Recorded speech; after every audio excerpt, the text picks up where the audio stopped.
Hey everyone, welcome back to another episode of the Brawn Body Health and Fitness Podcast. Today I'm joined by John Fabrizius, and John and I are going to be discussing his role at Real Salt Lake and all of the data and analytics that he processes on high-level soccer players and what that means and how you can apply it to anyone from middle school, high school soccer player to college soccer player to professional players. We also talk about a number of other factors attributed to performance, such as neurotransmitters. This is a great episode, and I know you're going to love it. Enjoy. John, welcome to the podcast. I'm super excited to work with you today, buddy. Yeah, absolutely. Thanks for having me on.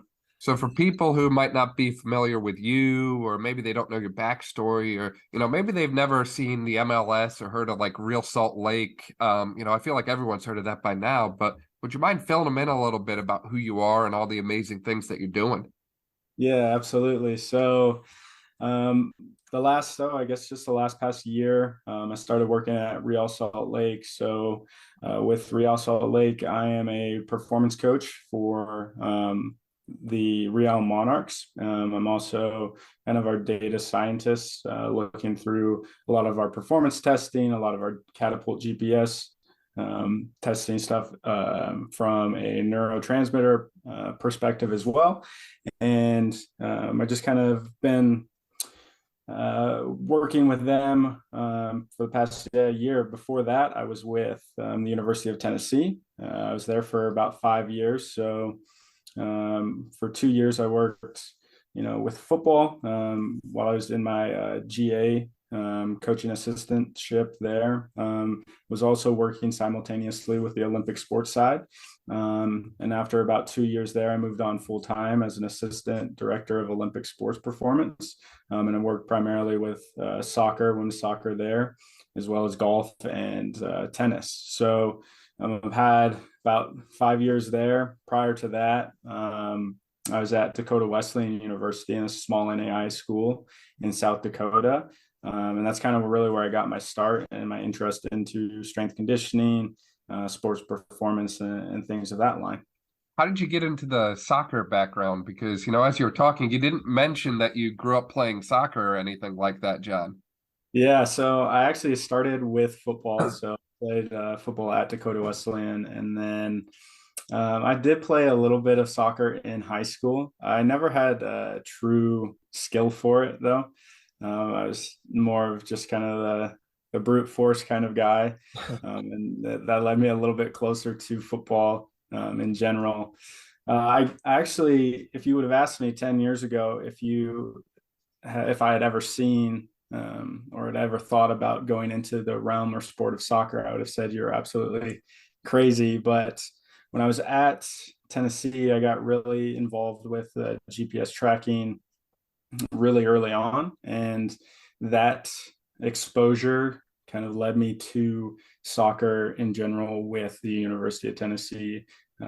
Working with our head coach there, Brian Pensky at the time, we had a really good working relationship, and he had an awesome kind of desire to understand a little bit more about, GPS, I guess performance periodization, and so our relationship kind of budded from that, and then we just kind of took off from there. So at that point, I really got interested into the soccer side of things, just because of how much influence you can have from a sports science data perspective, while still having the ability to kind of dictate what they're doing in the weight room as well, and being able to kind of bridge that gap together and find a perfect balance and blend between sports science, sport performance, and skill was a really awesome opportunity. And then that led me to coming out to here to Real Salt Lake,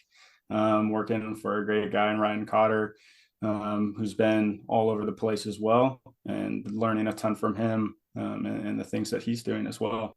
Yeah, definitely. And you mentioned the term sports science a number of times here, and that seems to be one of the, I'll call it like a buzzword lately. Like a lot of people are calling themselves a sports scientist. So for people who might have heard the term but don't fully understand, like the data analytics and things you're looking at on the day-to-day basis. Would you mind kind of filling them in a little bit about, what all you're assessing and what all of that means in general on the day-to-day? And, I know there's a lot. So if you just want to scratch the surface, that's fine with me. Yeah, absolutely. So just as a broad sense of things, defining kind of the role of a sports scientist, I think is really important for people to understand. And it's really just managing data outputs to create a valid decision in a timely manner to positively influence the performance of an athlete.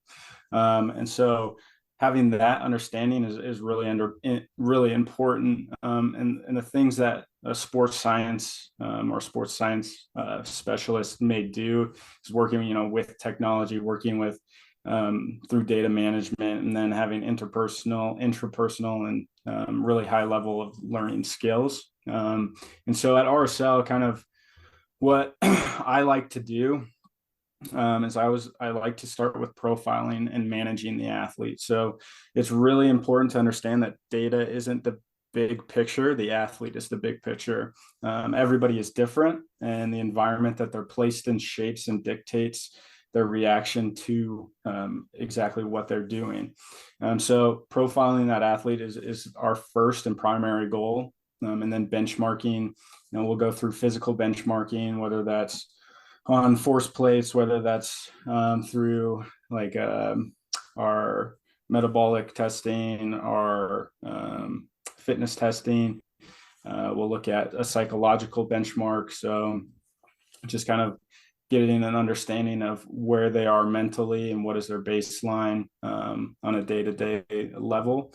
We'll look at technical and tactical and learning benchmarks as well. And then from there, that's where we can kind of produce a little bit more monitoring from those benchmarks. So at RSL, we're lucky enough and very privileged to have just about everything at our disposal with, GPS. We work with Catapult. We have our force plate technology with Vald. And I really like, we're starting on kind of a new kind of realm of things of our running signature. That's been really cool that we're hoping to get implemented through Catapult as well. But from that aspect, I also look at kind of movement. And I've been working with the Gray Institute for several years now, and kind of having an individual movement profile as well for these athletes definitely still is encompassed, I believe, in a sports science realm, and being able to just kind of understand and purely develop a performance periodization for every athlete based on exactly what they need. Yeah, no, I completely agree. And I love that you bring that up. And I love how you brought up the Gray Institute as well. We literally just had this conversation with Eric DeGatti, on the podcast recently. We were talking about the importance of movement assessment on the daily Yes. for everyone. I don't care if you're a physical therapist or an AT or a strength coach or whatever. But he kind of walked through, he has a 60-second quick screen for movement that he Yep. does at the start of every session. And Yep. he said, most of the time you notice nothing, Yeah. but there might be 1 or 2 days where you notice like all of a sudden that squat does not look so pretty. Right. Maybe it was a really, long road trip for an away game and someone was sitting down for a long time and now they're showing up at the gym and they're just a little bit tight, or maybe something's starting to bother them, something's starting to hurt them a little bit. But if you're not assessing that, you're not going to pick up on those things. And I think that's really where the data side of things becomes cool, both objectively and subjectively, with what you're seeing on a movement side like that. Is you're starting to notice some trends and pick up on things before they even happen for the most part. You might tell someone something and they not even recognize it or realize it themselves. Right. Yeah, absolutely. And that's the biggest thing, because I always go back to managing the athlete. There's so many different things that you can look at and kind of dissect within the athlete themselves, and even in the sport itself as well. Like even outside of like a soccer realm of things, you still have to digest and understand and break down the physical and tactical and technical components of skill and the sport that they are in. And just taking a broad sense of things, there's so many things that you can look at.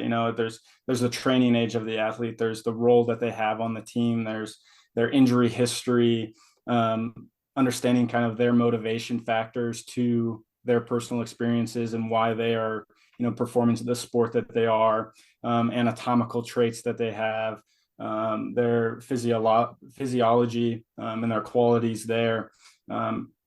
There's just so much that goes into, managing that athlete. And there's so many different factors, external, internal, that really play a massive role in the way that they are performing. And it's not just that, that GPS data that we're looking at. It's not just, the counter movement jumps or RSI stuff or force plate, isometric testing, any of that. Like it's a full picture as how can we kind of dissect and find this puzzle and piece all of that stuff together. And it's really, really important. I believe a lot of times people miss the human element of it, especially in data science and sports science. It's like, oh, it's so cool to like think and break down and digest all of these numbers and be able to visualize it for somebody. But at the end of the day, they're still human beings, and data can't account for the human being. And so being able to understand that, and put the human first, the athlete first, is massive.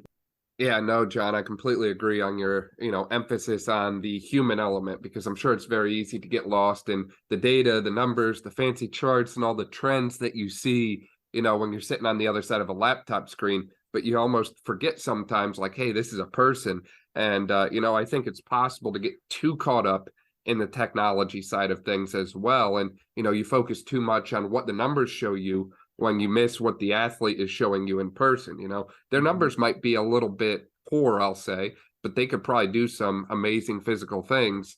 And, they wouldn't get to the level that you're at if they couldn't do some incredible physical feats. So, sometimes there could be a mismatch between data and what you see. And, I say that holds up more in the form and function debate than anything. You see guys with terrible bunions or weird foot postures or whatever that way, and yet they can still dunk a basketball. It just doesn't make sense, but they do it. Athletes are master compensators. You mentioned something a while back, though, that I want to go back to. You mentioned something about assessment of neurotransmitters, or looking at things from a neurotransmitter perspective. And that's one I almost never hear about on the data science side. So would you mind elaborating a little bit on what all you're looking at there? Yeah, absolutely. So I started looking at neurotransmitters quite a while ago. I think it was when I was first started doing my stuff at Tennessee. And the way that I got around to this is a funny story. When I was playing football, I had my best friend and I, we worked out and trained together, and we did the exact same thing. We literally ate the same food. We did the same amount of workouts. We had the same exact job, and so had the same approximate amount of stress, and environment was pretty typically very close on a day-to-day basis. But I saw such a greater impact for myself than I did for him. And I began to kind of question and wonder why that was. And the further that I got along into like my coaching career, I kind of started to think and see this happen over a greater period of time with a bigger number of athletes. And I was like, why is this happening? Why is somebody seeing greater impact on a particular training plan than somebody else? You would have different groups of individuals, people that would do fantastic on a particular training plan. You would have guys that would do okay, and then you would actually have people do worse. And I was like, this doesn't make any sense to me. There's got to be something else to it. And so I started looking at some neurobiology stuff, some really old textbooks, and I started diving in to actually Thibodeau's work with neurotransmitters, and Poliquin as well. And that started to kind of connect some dots for me. And I started kind of seeing some different training adaptations. I began to start kind of analyzing the human being. And I do this now. So I created kind of a neurotransmitter profile. So for those that don't know, neurotransmitters are just chemicals that are sent from their brain in response to the environment that your body is placed in. And everybody has a different dominance of neurotransmitter. And these neurotransmitters are exhibited by personality characteristics. And you can see specific personality characteristics in these neurotransmitter dominances. And I put together with Paula Quinn and Thibodeau's work some, I guess, a neurotransmitter assessment that I would start to give to my athletes. And this assessment would kind of help me identify the dominance of neurotransmitter that a particular individual would have and the style of training that they are best fit to kind of complete and I guess put together with their training. And I started to see a lot more success with these individuals across the board, and starting to individualize it based on this group or this dominance in neurotransmitter. It was really, really cool. And I began to see these dominances not only in training, but also in skill acquisition and also in dieting. And I've been able to kind of combine all of these things together to help hone our athletes to kind of just manage their environment as perfectly as they can. And it's been a really, really cool process to see that kind of unfold. Yeah, definitely. That's really intriguing stuff. And that's something that's not often talked about, especially in the sports science world. And, as you were talking, you kind of come to the realization that all of these little things matter when it comes to the topic of elite performance, Yeah. and some of them might only make 1% of a difference, but that 1% could be the difference of getting to the ball before your opponent or stopping a shot that's going out of goal or something along those lines. Is, you're really talking about a game of, very minute differences causing, drastic changes in the outcome when you get to this high level. So all of those little things really do matter. But, I've also seen a lot of individuals start to dive down this road as it comes to the high school and even the college training as well. Is, you're seeing a lot more catapult systems. You're seeing a lot more data science, especially in the younger generations. Would you say that most of these numbers and things are as important at that age, or is it more of like this is the emphasis at the elite level kind of thing? Yeah, and it's a very loaded question for Of course sure. it is. Yeah, I do think that there is a place for it, but it is, again, I always say that younger athletes, they're in the sport for the joy of the sport, and when you start to add complexity to it, it takes away some of that joy. And what I've seen, so we have an academy here, and so we have 13, 14, 15, 16, 17-year-old kids, and we're doing all of this performance testing, we're doing all of this GPS tracking, and you start to see guys really burn out really quickly just because of the microscope is so finite on their performance and their skill. And if they're not doing things well, there's just so many areas for them to look at and kind of get lost in the minutia and forget that they love the sport and they're playing the sport because they love it. And so there's definitely a place for it, but at a younger age, I try to stay away from it more so just because you can get lost in all of the stuff. And at that age, really the number one thing is about skill acquisition and skill development and having fun. And a lot of times when you look at data and you look at all of these systems that are kind of individualizing performance, it kind of takes away from that, if that makes sense. And again, one of the biggest pieces, to performance is, again, like that human sensorial experience. I think it's important to limit the role that data has and be connected with the human, as we've been talking about. The senses and the emotions and the experiences that the individual athlete, especially at a young age, what they are going through is way more important than any data can tell you. And when you're trying to fine tune, I think that's where the data kind of comes more into play. Yeah, no, I completely agree. And I would love to hear your thoughts on this, John. I've got one of these cool, fancy watches that gives me my heart rate variability, my stress score, my sleep score, all these cool things. And, I've noticed sometimes it's pretty spot on where, it says I'm stressed and I can certainly tell I'm a little stressed or whatever that way. And other times it'll tell me I slept like crap and I'm not ready to do anything, but I feel wide awake and ready to tackle the day. Yeah. And I feel like there can be at times, not always, but at times a mismatch on Yeah. data and performance or data and physical readiness to perform. Would you say you see the same thing? Yeah, absolutely. So we had Whoop at Tennessee. Every single one of our athletes had it there, and so I did a ton of studying of the information that we received from our athletes there. And you hit the nail on the head. A lot of the times you are spot on with kind of what metrics are telling you, and then sometimes you're like, I'm in a red recovery zone and I feel pretty good, or I'm in a green recovery zone and I feel like crap. And I've actually seen quite often there's a lag effect within how your body is responding to its environment and the environment itself. So it's just like the body fighting to get to homeostasis. Everything isn't going to happen right at once. Like it's not instant. There's this feedback loop that has to occur, and there's a lag that goes to that, especially when you are placed under a lot of stress for a long period of time.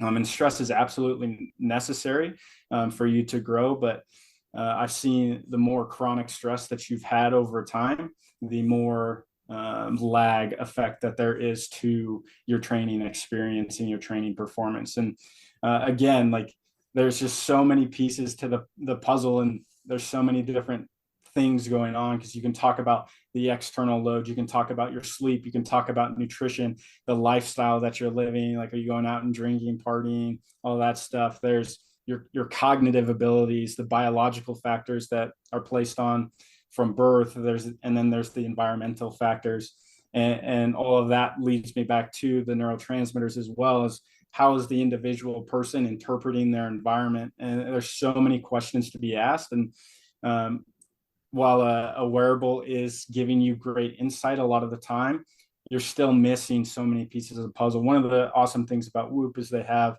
kind of their daily wellness kind of, monitoring in their app, and you can have them ask all of these questions. But at some point, it's like you can have all of these questions being asked, but what is truly the issue going on? And that's again where you're going down the rabbit hole of everything, and really kind of getting lost in exactly what matters. And going back to, a high school kid, wanting to wear like a wearable like this, or even a professional athlete, I always go back to, if you're not doing the simple things right, it's not going to matter in the long term of anything anyway. So if you're not getting 8 hours of sleep at night, it's not going to matter. If you're not eating whole foods, it's not going to matter. Those types of simple things every single day. Like if you're not setting yourself up in a good environment with positive reinforcement and success, you're not going to see the adaptation and the proper performance that you want to see, regardless if you're wearing a wearable or not. Everyone seems to think that there's always one thing that they can do. Like it's like a magic wand thing, I'll just change this and then I'm good to go. And it's really, as we've been talking, it's a culmination of so many different things that add up to impact performance. Now, relating that to soccer, since that has been your wheelhouse for a while now, how do all these things kind of put together to impact the player's soccer performance? Do you notice any, certain trends, or I'll dare to use the word correlations, between certain data pieces that you look at and performance, in a practice or in a game or that sort of thing? Yeah, I would say right off the bat, the one thing that always stands out is hours slept at night, and skill acquisition and skill technical performance. So we have IDPs, so individual like talent plans for our athletes. And we, every time we're going through one of those, like we write down like the scores. For example, we would have a guy cross a long ball across the box into a mini goal, and say he does 25 reps every single day. We will take a look at, okay, how many did he make out of the 25? 12 out of 25, 18 out of 25. And then we can take a look at, some of that subjective data and asking how long have you slept? How do you feel? What is your mood? And you see direct correlations with sleep and skill acquisition and skill technical performance. And that's been massive. And even at my time when we were wearing Whoop at Tennessee, again, sleep performance up to 3 nights before a match was a massive predictor of goals scored against, and the ability and the cognitive kind of adaptation and skill in defending with total hours slept. There's a massive correlation there. And so sleep, I believe sleep is in performance, is the biggest kind of spotlight that you can have. You also see very common, just kind of a acute load. So say match day -1, very simple things. So we do RSI testing after every match. RSI testing is gonna be really, really low, and our cognitive kind of testing and things of a psychological nature are also very low on those days, just to kind of get everything rebalanced. You can see the central nervous system and the psychology of the player kind of collapse on those match day +1s, and then we want to see a gradual increase from there. So those are just two things that come right to my head right away that we try to highlight every single time that we can with our athletes, just highlighting the importance of sleep, and then how important sleep is after a match, and having them understand you're going to see performance decrease after large training sessions, and that's okay. So you mean to tell me that increasing workload alone is not always the answer to the problem, John? Yeah, it's a crazy really hard concept to believe, right? Like, it is. I just think about there's some, I don't know what the correct term is, but there's some coaches that seem to be stuck in the conditioning model. And we talked about that with Eric recently on the podcast as well, is, the answer for a lot of baseball coaches is, oh, just go run polls, and it's like, well, you look at a sport like baseball and you probably don't need to run for 30 minutes in baseball. Soccer, yes, it's a little different because there's a conditioning element, but it just seems like there's a great deal of coaching styles that overemphasize the importance of conditioning and very physically demanding practices when they kind of miss some of those lower hanging fruits. And, ultimately, if you stimulate to the point of adaptation and then allow recovery, you're going to see improvement. Like, even if you just did a 2-hour soccer practice, you're still getting activation of AMPK, PGC1 alpha pathways. You're still creating different things that, I would say impact mitochondrial biogenesis and various things. So if you allow recovery from that, there's going to be improvement in conditioning. You don't need to redline your soccer player at every practice in order for them to, get benefit. There was an athlete I worked with, a soccer player, who told me his practice one day, they ran 7 miles.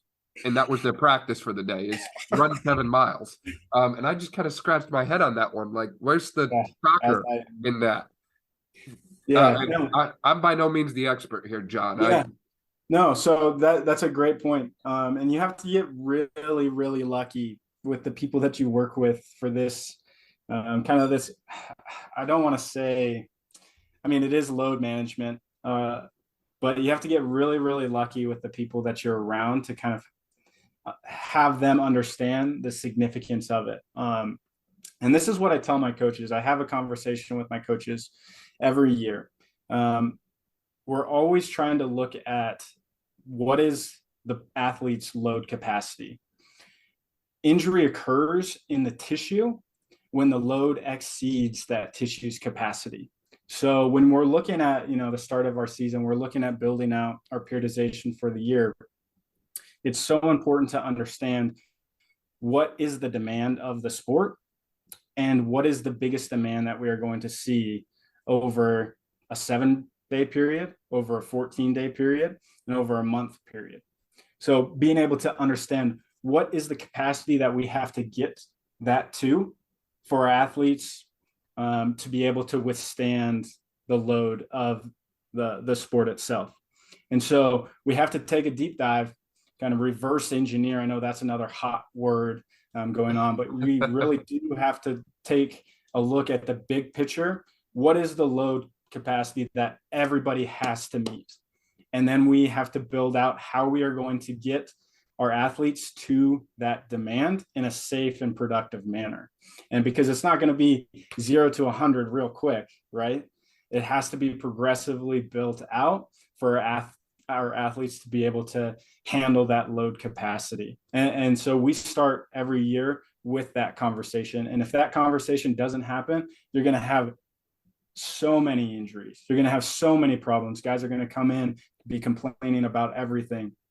And it's really important for everybody to be on the same page. And a lot of times that isn't the case. And it's really, really difficult to do, especially in a performance setting in professional sport, because there's so many stakeholders. There's so much that's going on. You have guys that have been signed at the age of 13 to go out and perform at a high level. And when those guys aren't developing, there's a lot of questions that begin to be asked. And then you have, another guy who's 30 years old who needs a lot of player load management because their capacities, they just can't do it anymore, right? And so there's this huge kind of balance between the two of all of these stakeholders in between everything to be able to manage all of this in one system. Yeah, no, I completely agree. And, to your point there, as you were mentioning, there's a lot that goes into it, and it really becomes a recipe for disaster if it's not checked. Yes. I can't tell you how often I see overuse injuries in the clinic, that it's like, I can't necessarily guarantee it's going to be prevented. We never know 100%, Right. but, certainly phased workup might have helped. Yes. And as we're talking here, I realize, we didn't even establish a baseline of how far a soccer player is going to travel in a given game. So, in one of your matches there, how far is one of your players going, or how many repeated bouts of, speed change or change of direction or that sort of thing are we looking at? Yeah. So now I'm getting really excited. This is my favorite type of stuff. So essentially kind of breaking down just a match in general. Typically, we'll break it down into positional groups. So we'll have our forwards, we'll have our wingers, midfielders, outside backs, and our central defenders or center backs. And this is also going to change dramatically based on the shape that you're playing and the way that your coaches, their coaching style in particular. So you might have a coach that's super high pressing. You might have a coach that wants to defend in the low block a little bit more. So there's a whole bunch of tactical elements that go into this as well. But we'll break it down first by position, and then we'll go into the tactical elements of the coaching style itself.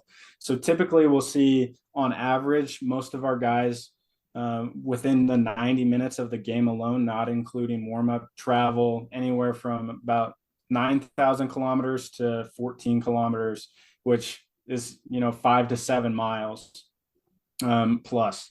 And so that's just in total distance, quite a bit of load, just walking around, traveling in 90 minutes. And then we'll look at high-speed runnings, and there's different bands that you can look at within the high-speed running. So typically for a male athlete, we're looking at over 19 kilometers an hour. When I was working on the female side, it was about 17 and a half kilometers an hour. And that's kind of like our target zone for high speed running. And typically, depending on position, very position specific, you can have anywhere from, 400 meters of high speed running to, I've seen some guys up to like 1,600, 1,800 meters of high speed running. And then we'll also look at sprint distance. Again, going to be different between the two. Typically, I've seen on the female side anywhere from 19 kilometers to 21 and a half kilometers. And then the male side, I've seen it, 23 to 25 kilometers. And we're seeing, again, some guys, midfielders, sometimes maybe they're getting, 100. And then forwards, wingers, outside backs, 1,000. And so that's where kind of looking at the load capacity from a global sense is important, but from an individual perspective, it's even more so important. And then when we're looking at return to play protocols, getting guys back on the field after injury, like it becomes really important to, again, find that load capacity for them as an individual, because I don't want to give a center back who's averaging 200 meters of sprint distance, 1,200 meters of sprint distance. They're just not going to see it. Like maybe over an entire week they might see that, but in a match itself, like that's worst case scenario. They're not gonna see that much. So I'm just putting them at more risk for re-injury at that point. Whereas a winger, they're definitely going to need to see that. So we need to push the envelope a little bit more on the total meters of sprint distance. And then we'll look at also A cells, D cells. That's over 3 meters a second. Female side, doing about 2.5 meters a second on A cells and D cells. And again, that's going to be really game dependent as well. But you could see anywhere from 50 A cells and D cells to 120 A cells and D cells. So a really large gap there as well. And then we could go way, way further down the rabbit hole, but that's typically the meat and potatoes that we'll look at. And then I'll send those reports to our coaching staff. Right. That's on the speed and running side, not to mention, how many times do you have to fight and win a ball in the air? Oh my gosh, how many times, we talked about the field players, but what about the goalkeeper? Give the goalkeeper a little bit of love here. Yeah. They might not necessarily like travel far, but Right. you go from a period of very calm state where the ball's on the other end to almost like a physiological equivalent of panic when the ball is in your own penalty box. Like I can't imagine what's going through the heads of some of these, pro goalkeepers there. Just from a physiological taxing load, that's pretty high, I would imagine. That is something that, I've had a lot of conversations with goalkeeper coaches and goalkeeper specific performance coaches, especially in like the Premier League area over in Europe. And for whatever reason, they don't seem to like to monitor their goalkeepers. And I think it's very difficult to do so. It's very hard for GPS units to accurately track kind of dive load and dive speed and dive impacts and things of that nature. It is really challenging. Luckily, our goalkeeper coach here, Mirza, he is fantastic and he's extremely forward thinking, and something that we've been able to do is kind of set our own parameters and baselines for our guys. And it's very typical as a goalkeeper too. You train harder than the game is going to be. So almost every single day of the week is going to be harder than the match. But then you start to think about, okay, this chronic load, this load tolerance of things. Like we've seen goalkeepers have, more soft tissue, more soft tissue like injuries than almost anybody else. And it's like, everybody starts to question, like, why are we seeing all this stuff, like quads, groins, hamstrings? Like it's because we're not actually tracking that stuff. And luckily here I've been blessed to work with our amazing goalkeeper coach, who's been very forward thinking in that and been able to mitigate some of that stress that we have on our keepers. But yeah, it's a huge conversation to have, not just with field players, but in that goalkeeper realm as well. Yeah, no, completely agree. And, again, there's so many different factors to consider. And one of the important ones I would say is adjusting recovery time post-match, right? Like, in a sport like baseball, you play 162 games a year. That's tough. Whereas soccer, it's like, 1 or 2 games a week for the most part? Yeah. So this brings me back down to the neurotransmitter thing as well. And something that's been really cool. I worked with somebody at Tennessee. He just graduated a couple of years ago, Kenny, and he worked with Cleveland Indian or Guardians now. And we had a conversation about this, as well as the taxing load of a baseball season. is really interesting. But this neurotransmitter, you start to see recovery as well based on these neurotransmitters. So, um, for example, somebody who is super dopamine dependent, um, they're not going to recover as quickly as somebody who has a high level of serotonin and GABA. So these type of athletes are two ends of the spectrum. So this dopamine dependent athlete, these are the super high intensity athletes. You would think, in a weightlifting perspective, to make it simple, you think of these guys as the really big power lifters, Olympic weightlifters who are doing 8 sets of 1 to 3 4 reps, right? And then this opposite side, these are the people that are going out on long runs every single day of the week. We see they're tracking over 25 miles of running every single week, and they can come back to it every single day. Where this type 1, this dopamine dominant athlete, they need a ton of time to recover, right? They're maybe doing 4 lifts a week or something like that, 3 lifts a week. They're resting 3 minutes in between each set because they need that recovery. And you start to see it in these athletes that you're coaching as well. And like, if you push these dopamine athletes too hard, then they start to break down. And I can push these serotonin athletes all day because they like the load. It's almost calming to them. And so you start to see these individual differences based on these neurotransmitter dominance as well, and the loads that they can handle. And then you see different types of athletes kind of tend to gravitate towards particular sports that they are dominant in. There's a cluster of dominance of neurotransmitters. And so for example, I see in soccer, a lot of the type 3, I call them serotonin dominant neurotransmitters, because there's so much running, there's so much volume that's involved with it. While in something like football, you're going to see the more dopamine dominant, acetylcholine dominant athletes in that.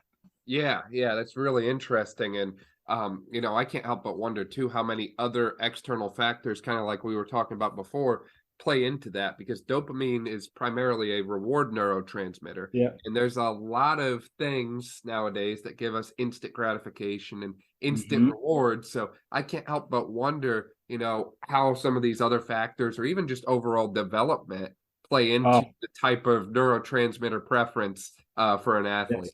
Yes. And then that goes back to like learning styles, and the way that people learn, and all of this stuff. Like you see, and now so more than ever, like how people are being raised is going to influence everything about their neurotransmitter dominance and development as well. And can be these terms that start to occur on their environment that they were placed in when they grew up. And I think that's why in soccer, like having these academies, in-house academies, are starting to become so popular, because you can start to manipulate and transform the lives of these young athletes at such an early age, and you can kind of manipulate the response that you want to see to a greater extent. So John, we've been talking about all these different performance considerations, and all of that is well and good for game day, which is a single game, but what happens when you drag that out over the course of, a long season? Because, in the MLS, you guys don't just play like 1 or 2 games, like it's a multiple month-long season. And that's true with almost every sport anymore. Is I feel like sports are really becoming a year-round commitment. So how do you take all these performance considerations, performance metrics, and data, and apply that into, a season-long kind of game and sport demand, for lack of a better way to put it? Yeah, absolutely. And we touched on this a little bit before, but the reverse engineering, or so have you, is particularly important. So again, taking a look at the worst case scenario that you're going to see within a season, and then reverse engineering to basically getting to that point in that particular part of the season. And what you want to do is, basically build up in waves.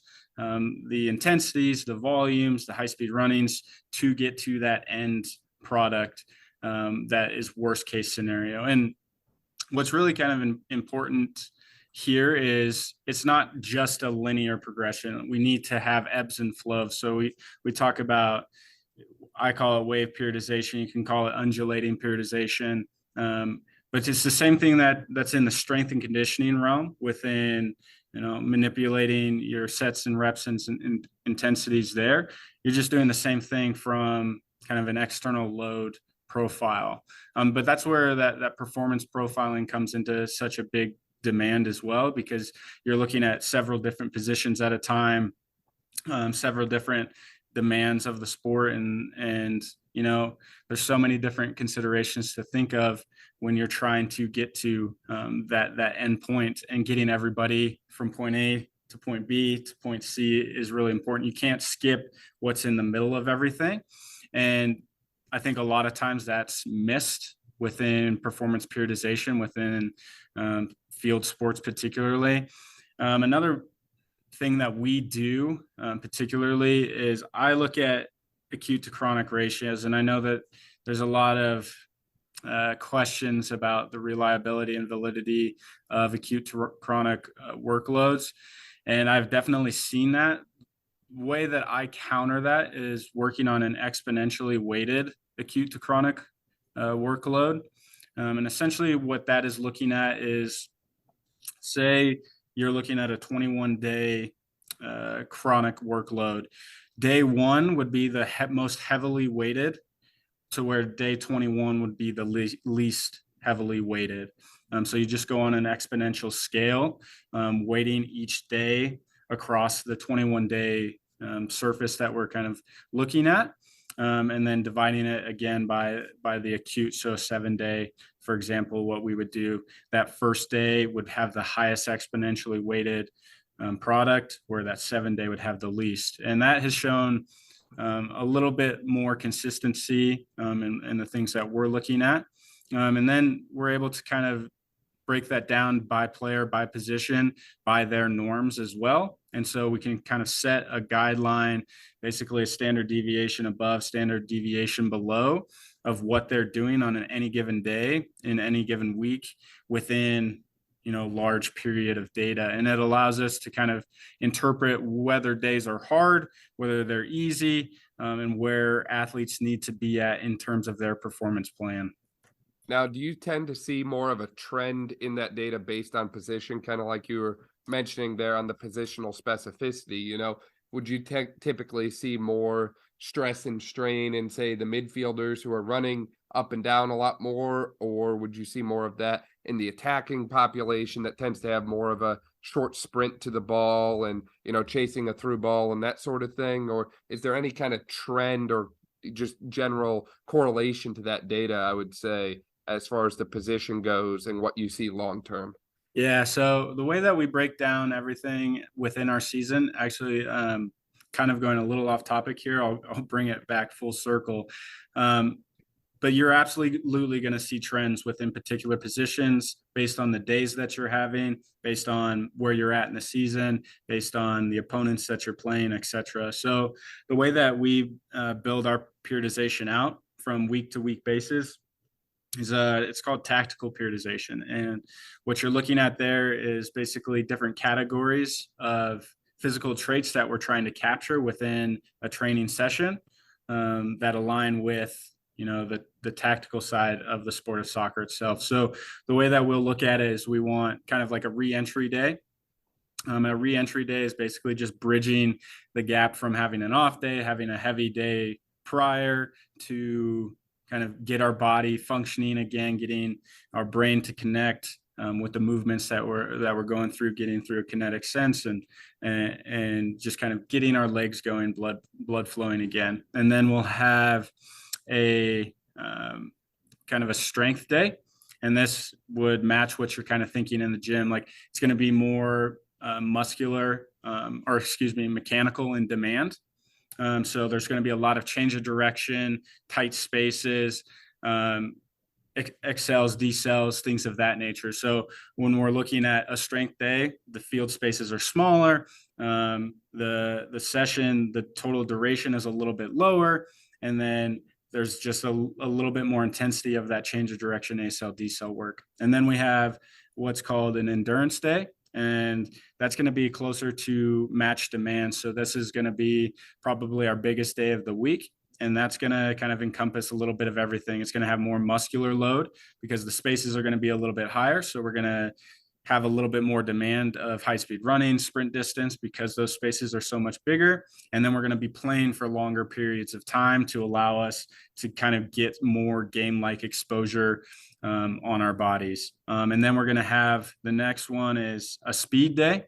And this is typically our match day -1 type of day. So the mental processing is super quick, the change of direction, tight spaces.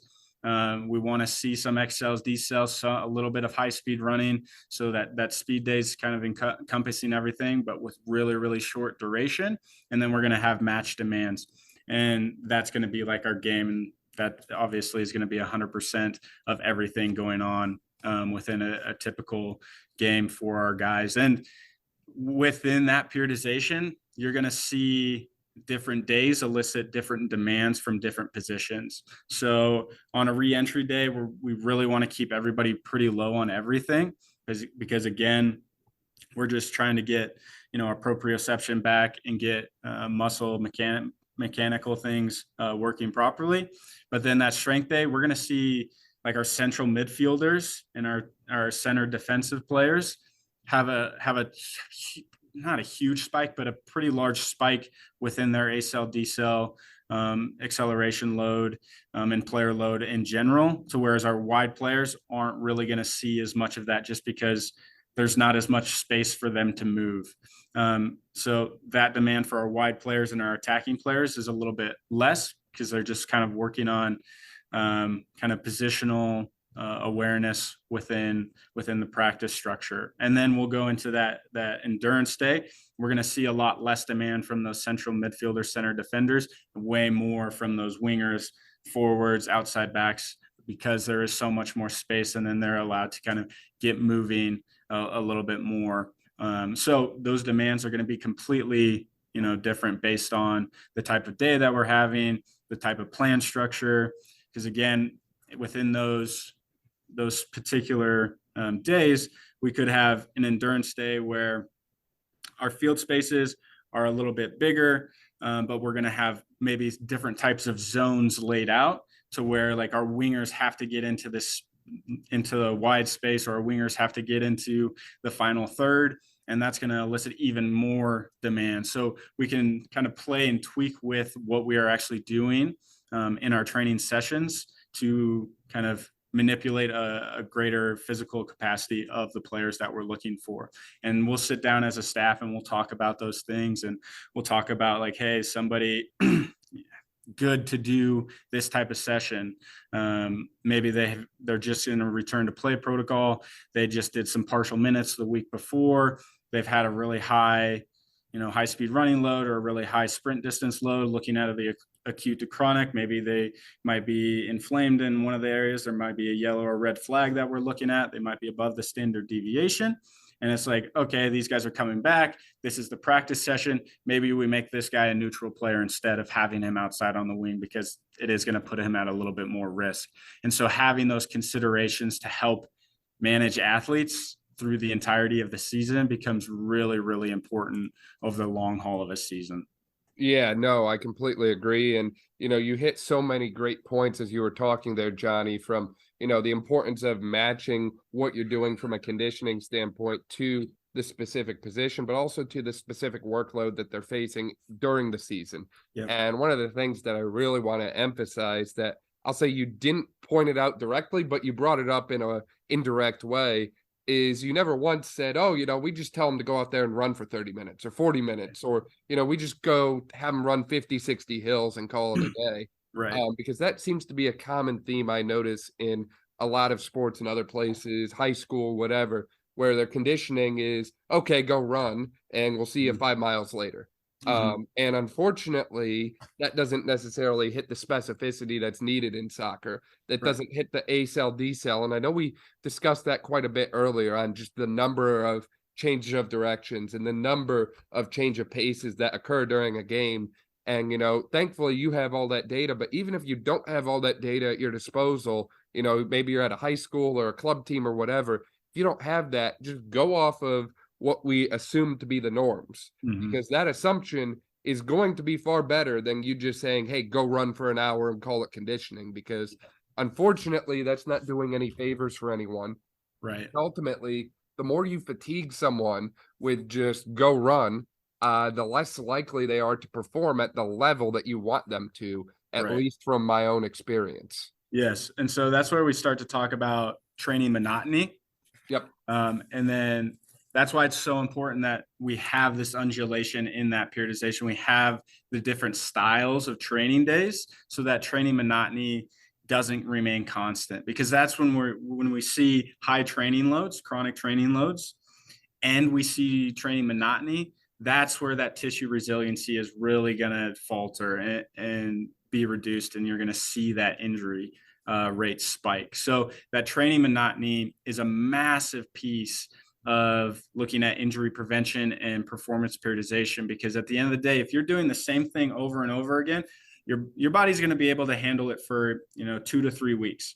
Typically, you'll start to see drop off and decrease in performance and an increase in injury rates around that 4th week mark. The body just can't handle it after that 21 to 24 day mark.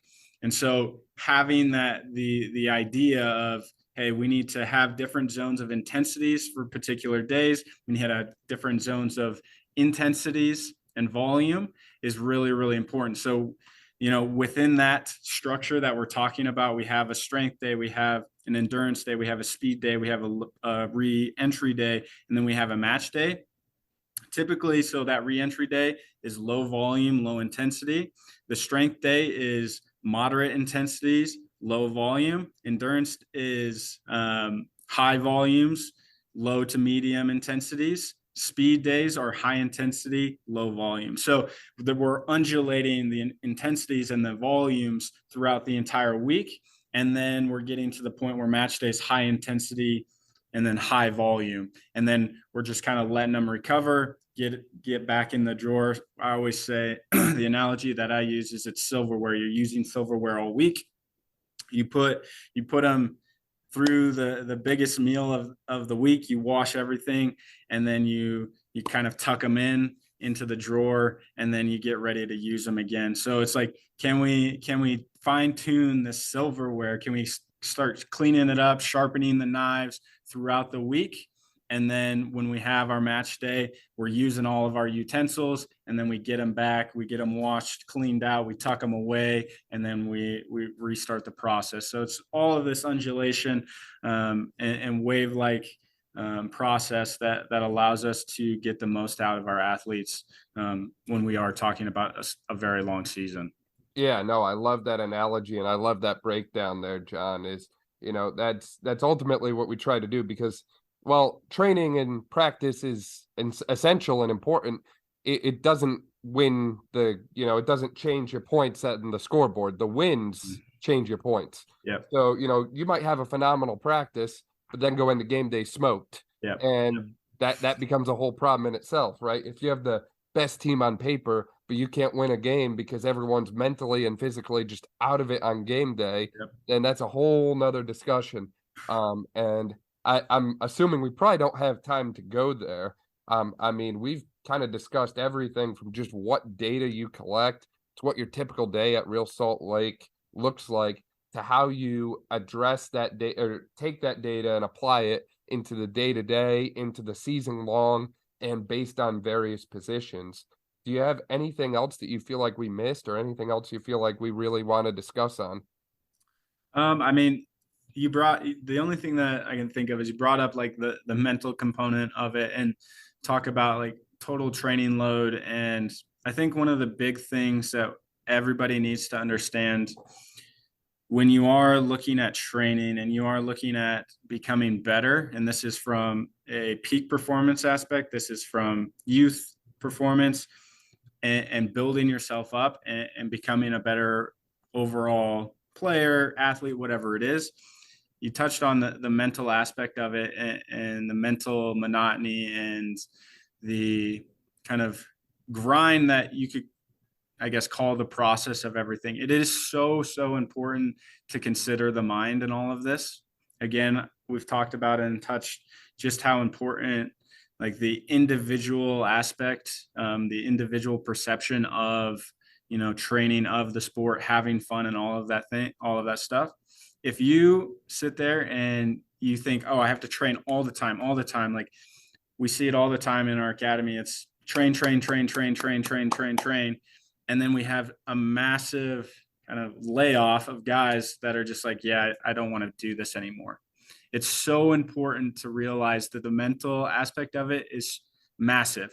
So it's not always about train, train, train, train, train. Yes, our body is resilient and we can handle and adapt to a lot of things, but particularly in high performance and youth performance, it's so important to make sure that you're having fun with it and reducing the mental stress as much as you can, because at the end of the day, the mind is what's going to ultimately make or break what you are able to accomplish. Your body is going to be able to adapt, but your mind has to be there to help influence what your body does. And if you're not there, it's just not going to happen. So takeaway for me at the end of the day, the mind is more important than anything else. And helping kids, helping athletes realize, I don't need to do, 100 miles an hour all the time to help them see long-term athletic development is massive in my eyes. Yeah, I cannot echo that point enough, Johnny. Is, plain and simple, you hit the nail on the head. There's so many times and instances I can think of where athletes are very gifted physically. And I mean, you see it in the pros all the time, right? They wouldn't be good if they wouldn't make it to the pros unless they were good, world class, best of the best. Right. And yet for some reason they still go in slumps at times. Yeah. Right. Like, the best soccer players still have stretches where they don't score any goals. Yep. The best baseball players still have stretches where they strike out how many times, right? It happens. Yep. And that is certainly a big mental element. And I think, as we were talking today, while the data stuff is very cool and exciting and fun, and while training is very fun and exciting and all that, there's certainly a mental element to all of that as well. As we talked on earlier, you can't just base your entire day on, your recovery score or your sleep score alone from the wearable. You have to kind of take a step back and assess how you're feeling that day, because that number may or may not match how you're feeling. Absolutely. And by the same token, on more of the injury and performance side, a lot of athletes I've seen recovering from injury face a lot of unique mental challenges because they feel separate from their sport. They feel separate from their team in the sense that they're not able to do what they usually did. And you just ripped all aspect of control from their life with the fact that, maybe they're on crutches now, or, just post-op surgery, whatever it is. And ultimately finding ways to give them back control should be an essential focus for us. That was something I recently discussed with Dr. T on the podcast, is just the overall locus of control and the ability to give athletes control, whether that be in rehab or human performance or whatever, and how that alone can really make a difference on someone's mental well-being, but also their performance. Yeah. And on that note, I've seen so many athletes, have to step away from the sport after an injury. And it's absolutely, it's gut wrenching, heart wrenching for those guys, because, they still want to do it, but they feel so taken away from their sport, so taken away from their team, and they go into dark spaces, and it's crushing to see that happen. I don't know if this is on a sports science kind of note, but something that we really like to do is just try and get them involved as much as possible, whether that's, watching film, having conversation with, technical coaches. But something that we really think is cool here is, we just try and incorporate the sport of soccer as much as we can. So if we're on a bike, we'll have a guy be pedaling, and say they're watching some film, or say they're watching a game on the TV, pick out a player that they like or the position that they play, and pedal on the bike like the player is reacting in the game. So if they go on a full sprint, they're sprinting. If they start to jog, it's a slow cycle. If they walk, it's even slower. Change of direction, big burst, relax, big burst, relax. So trying to implement, the mind into the sport while we are doing rehab stuff, while we are doing return to play things, has been absolutely massive in keeping our guys engaged as well. Yeah, definitely. I love that approach, and I love that incorporation into the process there, John. That's a great point. For people who want to find out more about you, or, maybe they want to check out Fab Performance, where can they find you at? Yeah, so I have an Instagram, Performance Science Network, it's under Johnny Fabrizius as well. And then I also do have Fab Performance One. That is our website that we have online. So that's fabperformance1.com. We have a lot of kind of our sports science stuff going up on there, a lot of our programming things, stuff that we like to talk about. Absolutely check that out. We'd be more than happy to talk with you guys and discuss any questions that you might have. Awesome. We will link to all of that in the description below, too. So if you didn't quite catch that, you can just click there. John, it's been a pleasure. I really appreciate your time and for all the information that you shared with us today. Yeah, absolutely. Thanks for having me on, Dan. Thank you so much for listening to this episode of the Brawn Body Health and Fitness Podcast. If you liked this episode, please make sure to share it with a friend, subscribe so you don't miss any of our upcoming episodes, and leave a review. This way we can spread knowledge and motivation and help reach more people. Thank you again for listening, and I'll see you next time.